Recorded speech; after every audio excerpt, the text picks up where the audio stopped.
ഇന്നത്തെ tax tips എന്ന് പറയുന്നത് ട്രസ്റ്റുകളെ സംബന്ധിച്ചാണ്.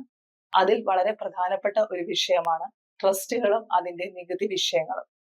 അത് ആദായ നികുതിയിലും അതുപോലെ GSTയിലും വളരെ പ്രാധാന്യമുള്ള ഒന്നാണ് ട്രസ്റ്റുകളുടെ നികുതികൾ. ആദ്യമായി ആദായ നികുതിയെക്കുറിച്ച് പറയാം.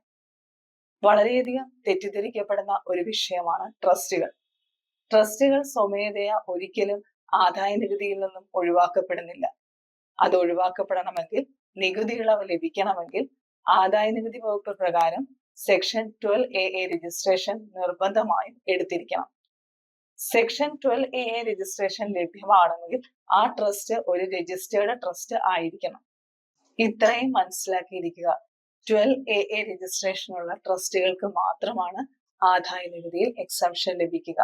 അല്ലാത്ത പക്ഷം മറ്റേതൊരു സ്ഥാപനത്തെയും പോലെ നികുതി ബാധ്യതയുള്ള ഒരു സ്ഥാപനമായി ഇത് നിലകൊള്ളുന്നതായിരിക്കും.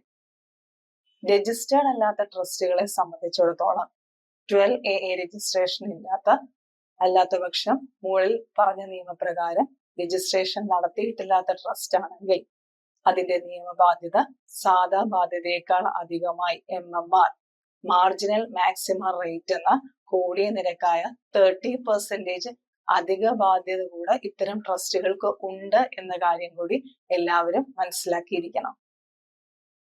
സൊസൈറ്റി നിയമപ്രകാരമോ അല്ലെങ്കിൽ ട്രസ്റ്റ് നിയമപ്രകാരമോ കമ്പനി നിയമപ്രകാരമോ രജിസ്റ്റർ ചെയ്തിട്ടുള്ള ഒരു സ്ഥാപനമാണ് 12AAക്ക് ആപ്ലിക്കേഷൻ നൽകേണ്ടത്.